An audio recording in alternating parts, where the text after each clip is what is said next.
And good afternoon, everyone. I'm John Evans in the WECT Digital Studio. Want to bring you up to date as we get updated information on the pending snowstorm about to hit southeastern North Carolina over this weekend.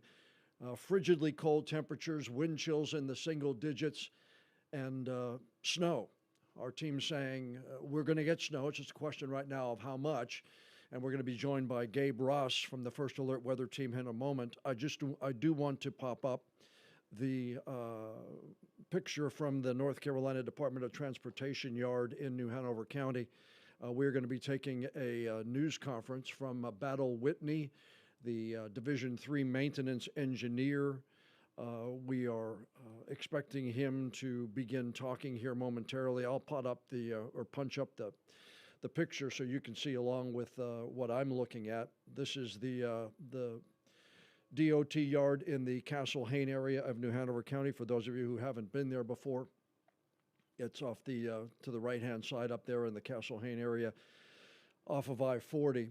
We are going to be briefed on the DOT crews as they are preparing for this weekend storm. If you have been out and about, you have likely seen the area roads with 4 or 5 lines on them through the area. That is the brine solution that the crews have started to put down and have been working to put down since at least Wednesday of this week. Some crews may have gotten out even earlier than that, as word that this storm might be coming to southeastern North Carolina. So they have started brining the roads, but the key here is this is different than what they prepared for last weekend when we had an idea that it was going to be an icy storm. This one, from all indications of what our meteorologists are saying, this one appears to be more of a snow event, and I'm just going to see if I can get some sound. I'm not hearing any sound from the location up there yet. So if you're hearing along with me what I'm looking at, and I'm not hearing any sound yet from the location up there at the DOT. And so we're going to continue just to monitor and wait for Battle Whitney, the Division III maintenance engineer. There you see we have some more folks there, probably trying to talk a little bit to their newsrooms or their command centers, just trying to get this all set up. We are live on the WECT News Facebook page with about 130 people. So we thank you for joining us. We're going to give you the latest information. You're going to hear it. If you were with us last hour, you heard Governor Josh Stein say they have declared a state of emergency in North Carolina. DOT crews are out in nearly all of the 100 counties. Many of them expecting snow of different heights and levels. Now we're getting audio here. And your mic is on too? Yeah. This is Mr. Whitney, we believe, Battle Whitney from the Department of Transportation. And so hopefully we'll be able to answer your questions. Still might be a touch bit early to say what Whiteville might get versus Elizabethtown versus Southport versus Hampstead, but our Gabe will be in here in a little while to give us an idea of what the models say or show, and we'll kind of go after that. Let's see if we can pot up the audio. T-L-E-Y. There's Mr. Whitney, and we're going to hear more. Give us a quick rundown of since last week. How have you guys been? We've been working long hours since last weekend. Thankfully, the weather helped us out a little bit. It wasn't as bad last weekend as we were initially thinking it would be. So we were able to recover pretty quickly compared to some events we dealt with last year. Right now, we're really concerned about what's going to be hitting us this weekend. I think this is the first time I've heard in a long time the forecasters be pretty sure about 100% chance of getting some snow in our division, and we don't normally hear 100% chance. It's normally they're always hedging their bets, but yeah, this one could impact us pretty well, and so we're doing our best to get as prepared as we possibly can. Can you tell me about how much weight in salt, sand, personnel, trucks? Can you give me that information? Yeah, we've got about 4,000 tons of salt in our division.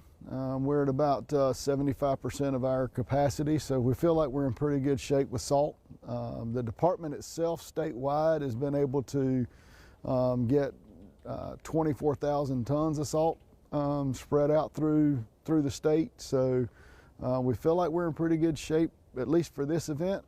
We'll see what happens after that.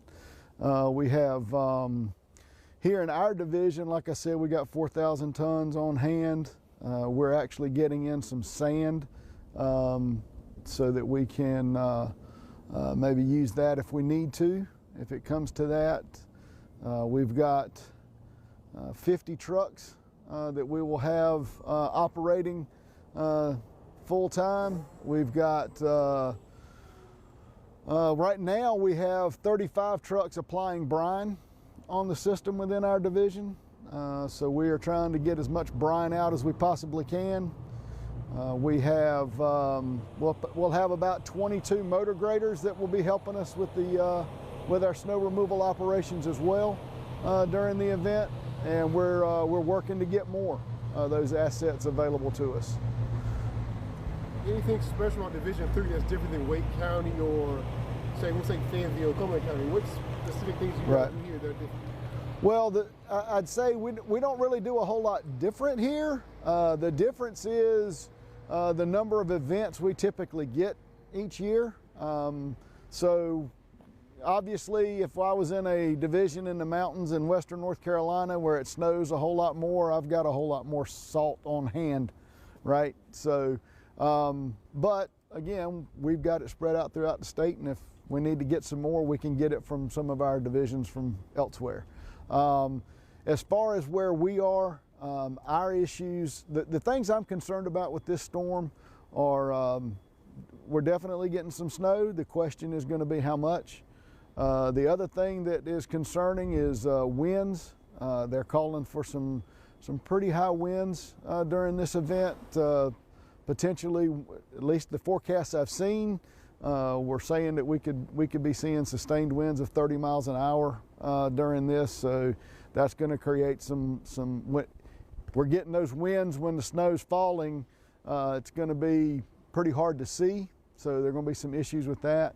They're also saying that we could see some coastal inundation with the winds blowing water up into coves and rivers. And so some of those places where we get king tide issues and all could be at risk of having some water during the storm as well. So there's kind of a three-pronged attack that's going to impact us, and so we're trying to be aware of that. In terms of snow removal, what types of resources do you guys have?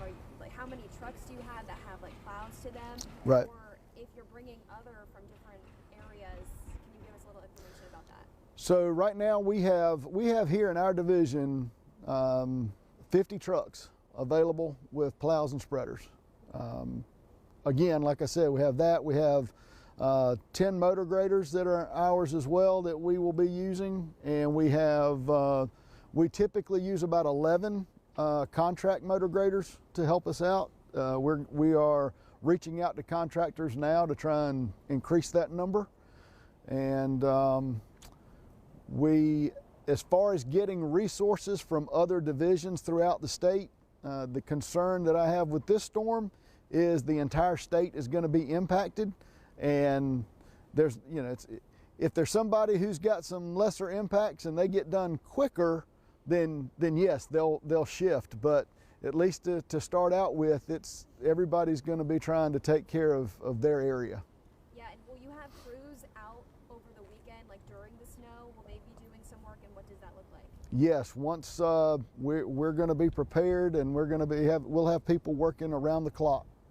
What are your priorities? What roadways are you guys? Our priorities are going to be interstates, 4-lane divided primary routes, such as so basically I-40, I-140, US 17, US 421. Those major routes. Then included in that are going to be places like access to the hospital, those types of areas that are critical for public safety. those will be our priorities. But again, we work in that priority, and until those are clear, it's going to be a while until we get to some of the lower level, lower tier roads on our system. This is eerily similar to an event that happened last year. Is there anything that you're doing different that you learned from the snow event last year to this time? Is there anything you're doing different or anything that you learned that you're putting into place now? So last year, the thing that got us was the very low temperatures that we had for, 4 or 5 days straight.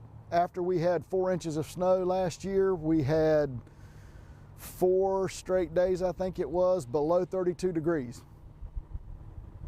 And that, I don't care what you do, that's going to create an issue for you. Thankfully, and we didn't even have much sunshine either. Thankfully, what we're hearing on the forecast with this one is when this stuff clears out on Sunday, the sunshine's going to come out. We should have some high temperatures that are above freezing Monday and Tuesday, and that will be a tremendous help to us for this event. So this week we're looking at snow, and last week the bigger worry was ice. Does it help you guys out at all to not have to look at ice as an impact as much, and how does that change how you prepare? It really doesn't change a whole lot how we prepare because, again, we're talking about frozen precipitation. Salt is our friend to be able to help melt that frozen precipitation, so it's all about salt. So there's whether it's ice or whether it's snow. The difference is with ice is when it's freezing rain and it's collecting on trees and power lines and creating power outages and things like that. That's a big concern, and there's really not a whole lot we can do about that except react to it. With this event being largely snow, it kind of takes that off the table a little bit. The only problem with that now with this storm is the high winds brings that back to play. So there's some concerns there, but all we can do is wait and see what Mother Nature dishes out, and we will respond accordingly. What is your message to drivers this weekend? Our message to drivers this weekend is stay home. I mean, this is a great opportunity to stay at home, have some hot chocolate, let the kids do some sledding, and again, met those challenges head on. And I don't see this being any different. It's everything comes with its challenges, and again, we'll tackle them as they come.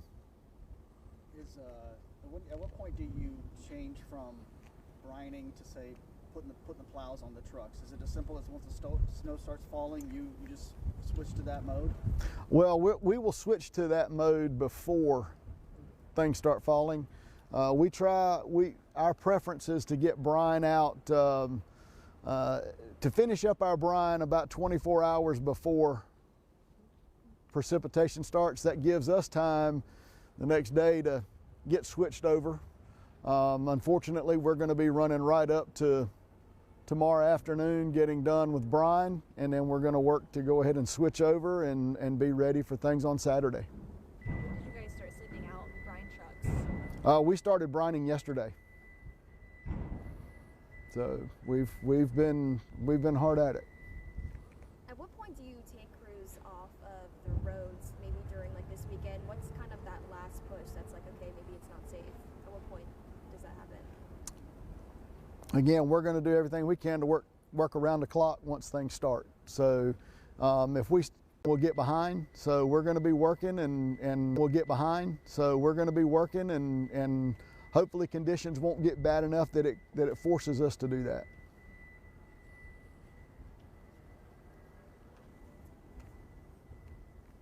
If a road does, or a bridge, actually let me start here. So what are your concerns maybe for some major bridges in this area? Can you speak a little bit about maybe some concerns, what you guys are planning to do? I mean, we treat bridges just like we treat our roadways. We make sure we pre-treat them with brine. Those are obviously the first places that we look for conditions to change, and make sure we treat them with salt as soon as conditions get to the point that warrant that. So we look to bridges first because, again, we know that cold air above it and cold air below it means that it freezes first. So that's going to be an indicator for us that we need to be looking out for the rest of the system as well. We do have a lot of bridges here, and we know we have some communities that rely on those bridges, and so they are a priority for us, yes. Is there any in particular that you're keeping a closer eye on, or is it just all in general? All in general. And then if a road does shut down, how does the public access that information? Do you guys maybe do some social media pushes? How does someone in the public? There is social media pushes. There's also a website, Drive NC, where you can get traveler information from our traffic systems management group, and every county updates that information 3 times a day, and so it's going to be as up to date as possible. So if it's probably easiest just to go to Drive NC and check that out. Yeah, and how dangerous, kind of say maybe the dangers of driving. Once again, this is during these Battle conditions, Whitley, kind of, the maintenance engineer of Division 3, covering New Hanover County and many of the other coastal communities, on how DOT is prepping for this weekend storm. Ice of any type, any kind of frozen precipitation on the road, it's going to be tough. Your best bet is to just stay home, stay put if you can, because it's going to be a tough condition to drive in, period. Once again, Battle Whitley with the Department of Transportation, Division 3, covering New Hanover County, Pender, several of the other areas. Mr. Whitley bringing an end to the news conference. And as he does that, let me switch over here. And you're actually going to see this happen as I expand back out. Uh-oh. Have to do that the old-fashioned way, John. Got you there. There you are. See how the sauce is made. Okay, how the there weatherman it gets is, in the yeah. chair. All right. People getting an idea of just how we Yeah. get this done here. For those of you just joining us, Gabe Ross is in the digital studio with us now.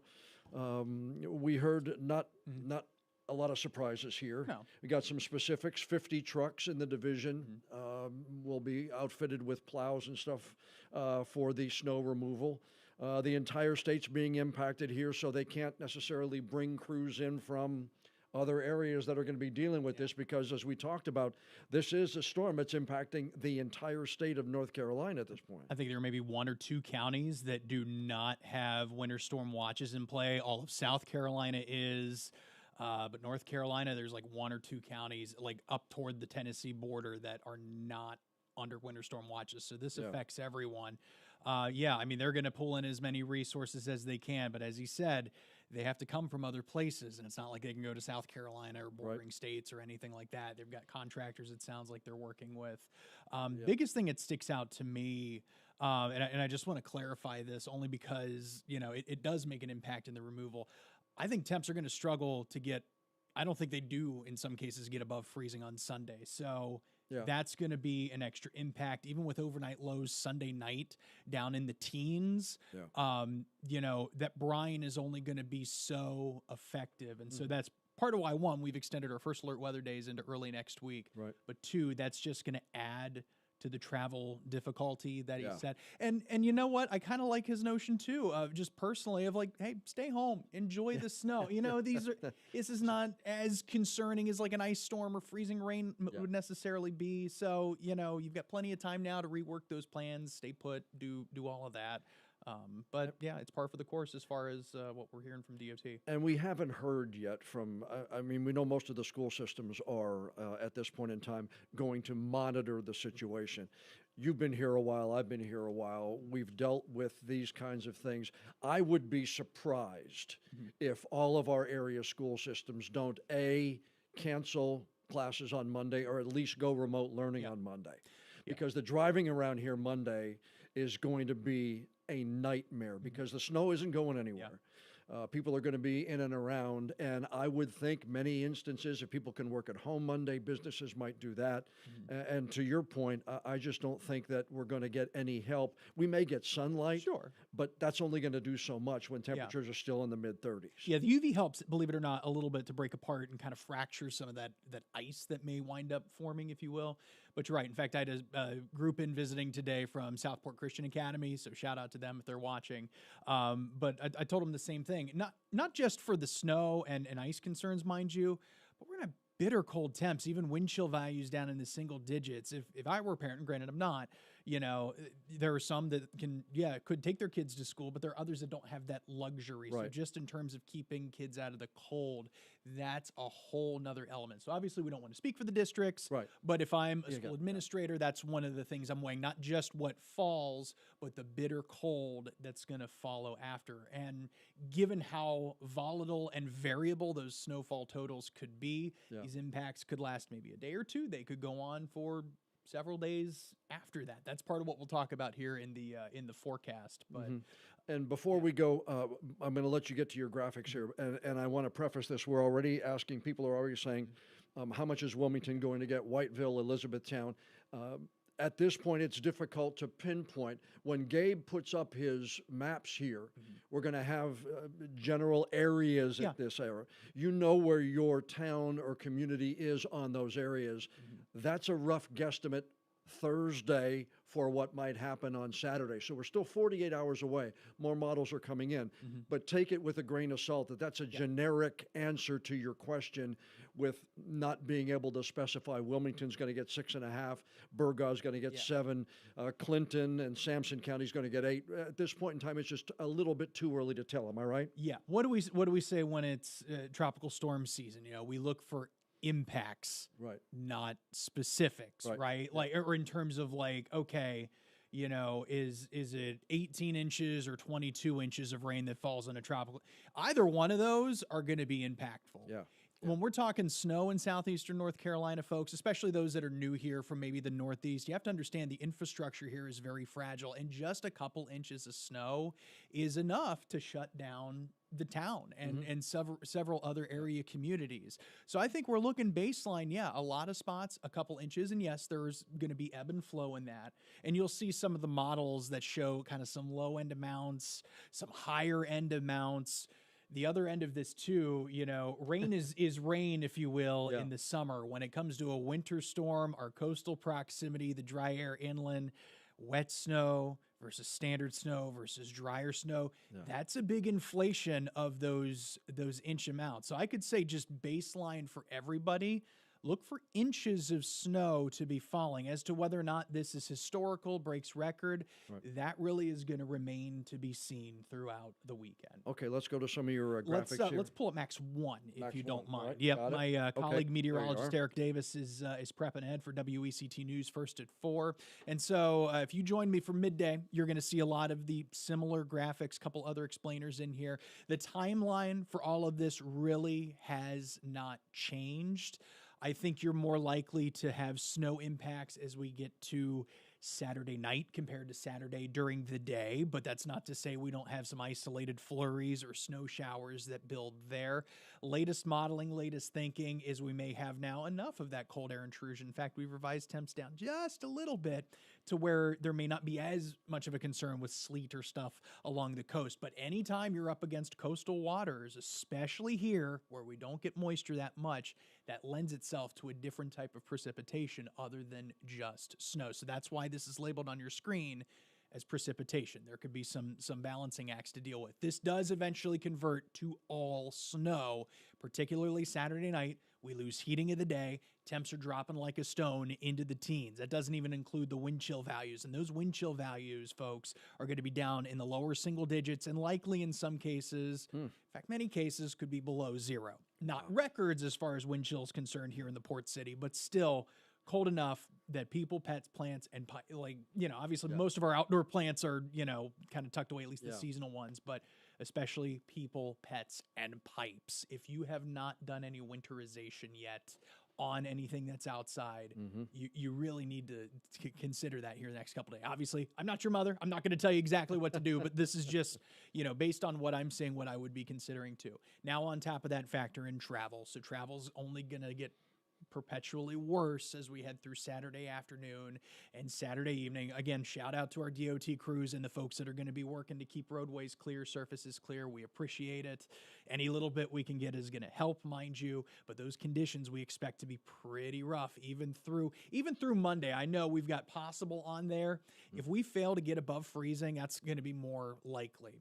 Marine impacts too. There are so many facets. That's why we're calling it a winter storm and not just a snowstorm, Right. because we've got the temperature to deal with. That's impactful for everyone. We've got some marine impacts to deal with here too, as those winds are going to be whipping up, sustained, 20, 30 miles an hour, some gusts even higher than that. So some minor beach erosion's a possibility. It's just not going to be really great to get out and do much of anything in that kind of case. So those impacts really not changing all that much. While you were sleeping, the National Weather Service doing that kind of preemptive step, hey, winter storm watch.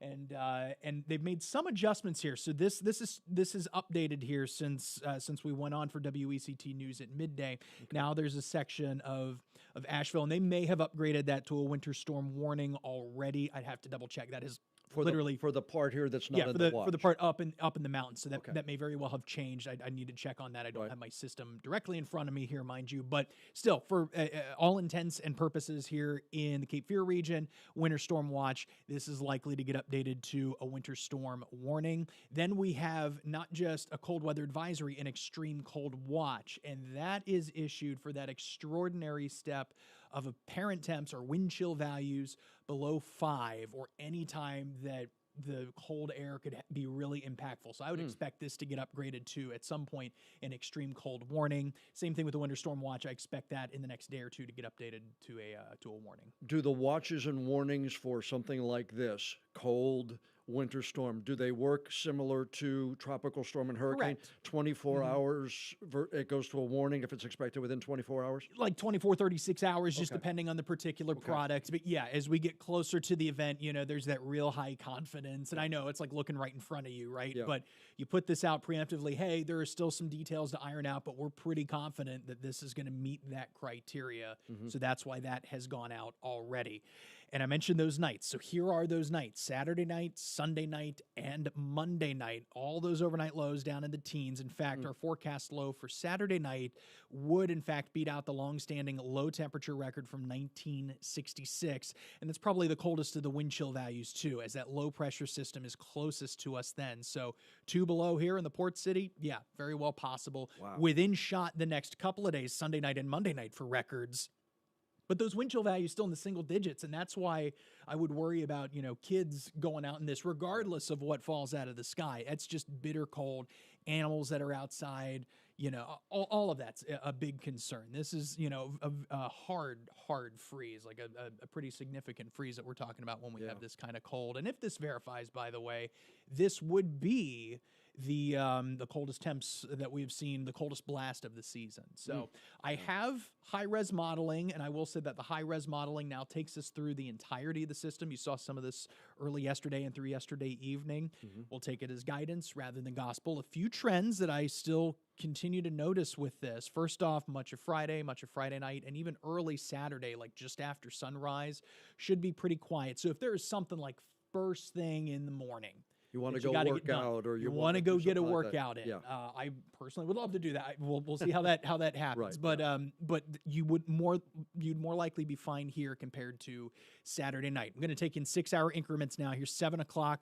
We'll stop here around 12:30, 1 o'clock. Okay, now we're starting to get some moisture move in. Now notice just off to the west, like west of Highway 701, west of I-95, a little dry slotting that we're noticing here. Yep. So that is one of the things that could impact those snowfall amounts overall. Also notice where that mixed precip line is, that pink line on your screen that's just offshore, it's a little farther south. So there may be some higher confidence that that cold air reaches all levels of the atmosphere by the time we get to Saturday afternoon.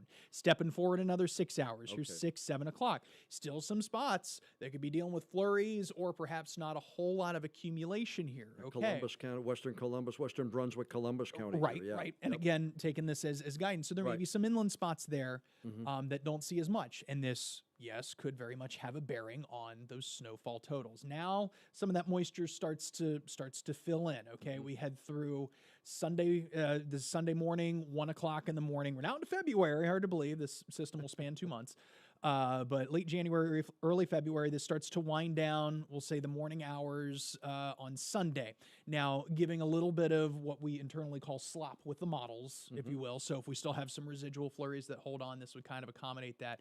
But the worst of this at this point is over. And that's why we're saying if you have plans to do stuff on Sunday, that's where I would really reconsider those. It's going to depend, of course, a lot on what actually falls, but this does seem to take us through the entirety of that system. As far as our thinking for accumulation, and again, this goes for everyone here in southeastern North Carolina. Yeah. I think the biggest odds of what falls will be an inches kind of snow system. So 2, 3, 4, 5 inches possible. And notice, compared to just a coating, odds for historical snow are up there as well. So those are the two highest odds. This is going to be a system that likely produces inches of snow. So that continues to be the thinking there. Now, if we want to get really into the weeds, this is the kind of difficult part that we as meteorologists have, and you have something. I just want to let everybody know, everybody who's on the Facebook watching us live on our stream right now, who are asking, what about Leland? What about Whiteville? What about E-Town? This is where you want to kind of pay attention. This is, again, the low end of what you all are expecting. I didn't mean to interrupt you. I apologize, but I want to bring attention to this for all those questions that we're getting. And we want to try to answer as many as we can safely and as correctly as we possibly can 48 hours out. Correct. Yeah. And you're going to notice some trends here with low-end modeling, high-end modeling, even our high-resolution modeling that we have here in-house. You're going to see the heaviest impacts are going to vary from place to place. And so that's why it really is a difficult call to say, hey, inland's going to be more impacted. The coast is going to be more impacted. I would lean more toward the coast because it's going to be closer to where this low pressure system is, but depending on where some of those bands kind of travel in, much like a tropical system out over the water, where those bands develop will dictate just how much we get. So this is the low-end model. This is the latest Euro model. And notice, an inch, 2, 3. This model has really kind of come down here in the last little bit. Wow, because this is like a 1 to 3. So like that's a reasonable low-end model. And so that's why bare minimum, prepare for at least a couple inches of snow. Wouldn't be unreasonable in that. Now, again, the models between runs have been very inconsistent, but as we start to get closer to the event, it'll be hopefully a little better agreement. Now, these are the high-end tilings, and this is not a guarantee. So I don't want anyone to look at this and say, "Oh my God, this buckle is your happen." seatbelts here. Here we go. So you're going to see it, and it's going to be like, "Oh man, that is a lot." Yeah, look at that, like a foot and a half. I know, right? Could you imagine something like this rivals that snowstorm at 89? But it's, you know what? It's statistically possible. And so that's why we have to show these ranges here to let you know, it could be a few inches. There is a case to be made for some higher end amounts. Now, let me show you our in-house model. I think this is the most reasonable solution between the two. And again, it's closer compared to that of the Euro and the GFS. I still think a few inches inland, depending on where you're at close to the coast. Yeah, there are going to be some isolated 6+ inch amounts. There will be spots that overperform in this.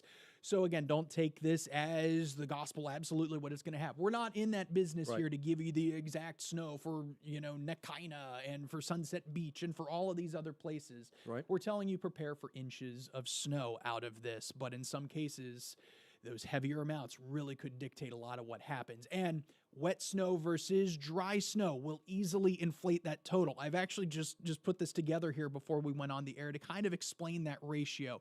Picture, if we're in the summer, a tropical storm, an inch of rain. Okay, an inch of rain in standard snow metrics would result in about 10 inches of snow. So that's what you see in the middle column on your screen. That's a typical winter snow. It's like flour. It's all purpose, kind of works for everything. So if you're building a snowman, if you're going to do some, snowball fights or whatever, that'd be cool. Some sledding, whatever. It's kind of your all purpose snow. The more moisture that's packed into it, will lower the snowfall amount. So that's where you get more of that wet snow. It's heavier, it packs well. I personally wouldn't use that as a snowball fighting snow because if that hits someone, that's going to do some damage and ouch, okay? right. That's also more likely to stick to trees, roadways especially. That's why I've got the snowblower guy and the snowplow icon down there because that's going to be the more impactful there. And then you have your drier snow amounts, any kind of ratio from 15 to 20 inches to 1 inch of rain. So it's light and fluffy. It blows around. And with the winds we have, this is that concern that some of that blows around. So it may be a very dry snow, and in some cases that could inflate those totals. But we're in a weird dichotomy here in southeastern North Carolina and the Carolinas in general. The air mass that's moving in is very dry. We're tapping in to Atlantic moisture, which is very wet. So kind of looking at a mix of that standard snow, all purpose, if you will, still enough to blow around, still enough to cause issues on the road, but that's the kind of thing that we're up against. And that's why you're going to see all kinds of tallies. You're going to see the Weather Channel, your stock Apple weather app, throw out these outrageous amounts in some cases. And you know what? Snow is very, very fickle. And if you're here from the Northeast, I had a guy email me yesterday, oh, well, our guys in the Northeast can figure this out. Remember that email we got Yeah, yesterday, I remember that. And, you know, here's the reality. Statistically, yeah, you're up in a colder climate. You're going to have cold, air at all levels, and you're going to have more winter weather events compared to us here in the Carolinas. It's really, really hard for us to get an impactful snow system. It's amazing that we've seen that here the last couple of years, really is. Yeah. But that just adds to the complication down here. So it's not that no one here knows how to forecast snowfall totals. It's because you're working with so many dynamic elements that don't happen often that it's really easy to overcook and undercook these kind of things. So that's why our message is, hey, prepare for inches of snow. And we know just a couple inches of snow will be impactful. Really, whatever happens during the daytime Saturday will make or break some of those snowfall tallies. I'm still anticipating, like our friend Battle said at NCDOT, that we're going to have travel concerns that could linger Saturday night and really into early next week too, with refreeze and cold enough temps that some of that brine may not be very effective. And of course, back roads, your community, we don't know what your community HOA is going to do because everybody's different. Right. So you may have not just slick roads, slick sidewalks, Parking lots. everything, Yes. parking lots, Yes. you name it. It could be rather difficult. But the extreme cold really is a sure bet at this case. So let's get you through the rest of the week, Thursday, today, obviously, and tomorrow, Saturday and Sunday on your screen. And yeah, look at that high on Sunday. It stays below freezing here in the port city. At least that's part of our forecast. There's always going to be little fluctuations in those numbers here as we get better data. Overnight lows in the teens. And because we're still in the 30s come Monday, we're in the 40s come Tuesday. We've got plenty of nights all the way through Tuesday night that'll stay below freezing. Our saving grace here may be Wednesday night into Thursday, but even beyond that, we're flirting with freezing once again. So this could have those impacts linger on for days down here. Okay, we have a couple of questions here. Caleb asks, do we have high winds this weekend? And you were talking about the wind gusts with this. Creating problems outside of just the snow falling. The wind is going to be an issue. Yeah, the wind is going to be an issue, primarily for the coast, mind you, and that's, the closer you get to the coast and offshore, that's when you're going to have gales. You're probably going to have storm warnings that go out as a result of that too. But even on land too, whipping around those winds, anywhere from 10 to 20 plus miles per hour, that's going to add to the wind chill. And it's also going to allow for that snow to be blowing and drifting a little bit. So yeah, I would anticipate winds are still are going to be an issue with that. Okay, Jessica said, I mentioned 48 hours out, and she says we're talking about wintry stuff Friday night. We didn't say Friday night. No. We said Saturday is when the wintry stuff is going to start, the precipitation wise. Correct. Yeah. So let's clarify that for Jess in case she missed that little bit. I think what she may have been referring to, we were talking also earlier about winter storm watches, extreme cold watches, which can be issued 48 to 72 hours out. Once we get into that 24, 36 hour window, that's when those might get upgraded or would likely get upgraded to some kind of warning. But yeah, I think Friday night into early Saturday, we should be okay. It'll just be throughout the daytime Saturday. Those conditions are going to start to deteriorate. The timing is very similar to that of the icy system last year. Again, we lucked out, and thank God we did, because that could have been a lot worse. But moisture is going to play a key part in all of this. And, you know, given the fact that it's snow, that's why those tallies are going to be all over the place. Ethan, who's a real weather guy, some of his questions has been pretty right on here. Any chance of getting thunder snow? I'm not seeing the signs with this. Kind of like we had, the system's a little different compared to the one we had last weekend, where there were some spots, well inland because of where that low pressure system ultimately tracked. I'm not seeing those signs necessarily with this. Is it impossible? No, but that's not going to be, the key takeaway, I think, with this system in particular. I know Jim Cantori, who you all know. Oh, we know. When he hears thunder, I mean, he's posted some videos of thunder snow, and it must be, experiencing that must be the neatest thing to see it in person. Oh, sure. I've never seen it or heard it, but that must be a neat thing to have a snowstorm and then hear thunder with it. It's a little jarring, because you're like, wait, what season is this? Yeah, it's really cool. I've never had the honor to experience thunder snow myself. But yeah, those that are caught in that kind of phenomenon, it's pretty neat. So hopefully the key takeaway for you, ladies and gentlemen, and thank you for sticking with us this long, is that I would be expecting inches of snow. I would be expecting bitter cold temperatures. And really just be ready. If you haven't done so already, be flexible with those travel plans. Because depending on how much we get, that's only going to prolong the impacts afterwards. Hopefully, we'll hope for a best case scenario to where we're not shut down for a couple of days. Right. But there's still, even this close to an event, there's still a lot of stuff that's just unknown until we get into the event itself. So our goal here is to prepare you. Of course, it's never to, be alarmist or anything like that. But we talk about the real scenarios that we're dealing with here, the big fluctuations in the snow, the other impacts in and along the surf, the bitter cold. It's making for not a Chamber of Commerce weekend, got to be honest. Really. So you have a series you haven't streamed yet. This is the weekend to do it. This might be that weekend to do it. And of course, just keep warm at the end of the day. And if you can, if you're so inclined and you're in a good position, enjoy it. How often do we get a big snow event? That's exactly what Battle Holly said. Stay home and enjoy the snow. Let the kids sled a little bit if they want to. But it's going to be cold. And so everybody just needs to keep that, snow's going to be fun and throwing snowballs, and all that stuff. But it's going to be bitterly cold this weekend, aside of the snow. I think one of the graphics you showed yesterday, warmest part of the day, Saturday, warmest part of the day on Sunday, 2, 3 in the afternoon, it's still going to be in the 20s. Oh, yeah. So it's not going to be warm by any stretch of the imagination. Yeah, we may, the high temp on Saturday may actually come at like midnight. Yeah. So if you see some of that, you were calling for, it's more the afternoon that we're looking at in that time frame, mind you. But yeah, temps may actually just be plummeting during the course of the day. And that would support that changeover to all snow. As we get closer, of course, to the event, your WECT First Alert weather app goes out hour by hour, 48 hours. It's going to be good. Got to have that. If you have your location settings set to follow you, if and when the National Weather Service upgrades those products, winter storm watches, extreme cold watches, to warnings, you'll get those notifications.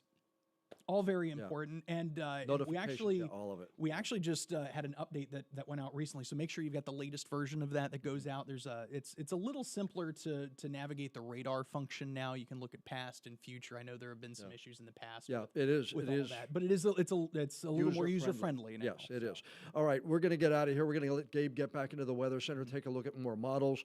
He'll be you're on the air 4, 5, 5:30. Eric is going to jump in and do the shows tonight. I'm going to be back in for Carolina in the morning, Friday, per usual. Okay. Ella Tanzi will be in at noon. We'll do this again, I think, tomorrow morning. Yeah, we're doing this tonight at 7:30. I'll be in here with Eric. I'll probably be in here with you around 11 tomorrow. That is the plan. Usually what we try to do, unless maybe the governor talks at 10. We may piggyback on that, but we'll have another update tonight at 7:30. The newscasts 4, 5, 5:36, 7, 10, 11. Carolina in the morning starting at 5, and then we'll be in here trying to answer more questions. The thing about this is it allows us to take that deep dive. It allows us to explain a little bit more. So if you know folks who are concerned about what's going on, tell them keep an eye on what we're going to be on the WECT News website, Facebook page, YouTube channel, and we stream and we try to answer as many questions as we can. Gabe, I appreciate it. Thanks for the expertise. Of course. You at home, stay safe, stay warm, download the WECT weather app, and we will be back with you